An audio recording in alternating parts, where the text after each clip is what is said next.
श्रीमन्नारायणीयं दशकं 30।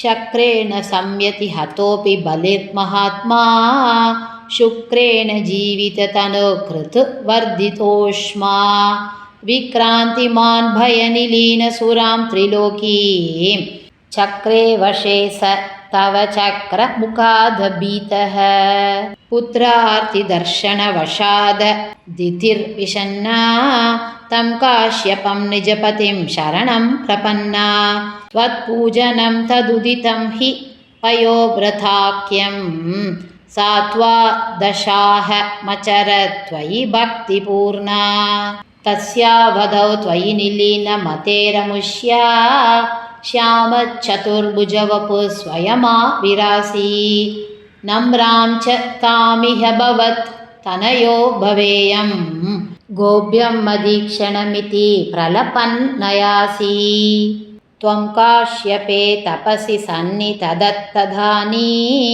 प्राप्तोऽसि गर्भमदिते प्रणुतो विधात्रा प्रासूत च प्रकटवैष्णवदिव्यरूपं सा द्वादशी श्रवणपुण्यदिने भवन्तं पुण्याश्रमं तमभिवर्षति पुष्पवर्षैर्हर्षाकुले सुरकुले कृततूर्यघोषे बद्धाञ्जलिं जय जयेति नुतः पितृभ्यां त्वं तत्क्षणं पटुतमं वटुरूपमाधा तावत् प्रजापतिमुगैरुपनीयमौञ्जी दण्डाजिनाक्षवलयादिभिरर्च्यमानः ते दीप्यमानवपुरीशकृदाग्निकार्यः त्वं प्रास्थिता बलिगृहं प्रकृदाश्वमेधं गात्रेण भावि महिमोचितगौरवं प्राक् व्यावृण्वतेश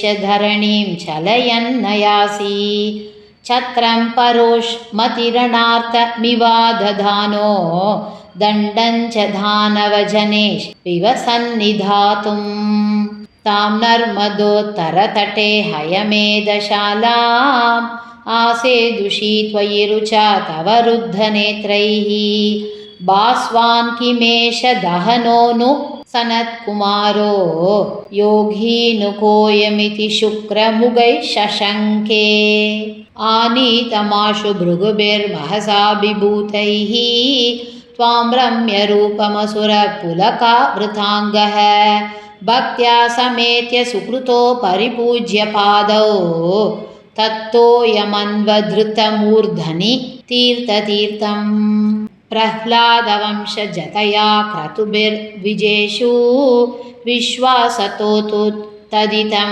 दितिजोऽपि यत्ते पदाम्बुगिरिशस्य शिरोभिलाल्यं सत्वं विभो गुरुपुरालय पालयेता। श्रीहरये नमः। श्री पोन्नु गुरुवायूरप्पने शरणं। श्री चोटाणिक्करे भगवति अम्मये शरणं। आनंद चिन्मयने शरणं। नारायण अखिलगुरो भगवन्नमस्ते। सर्वत्र गोविंद नाम संकीर्तनं। गोविंद गोविंद।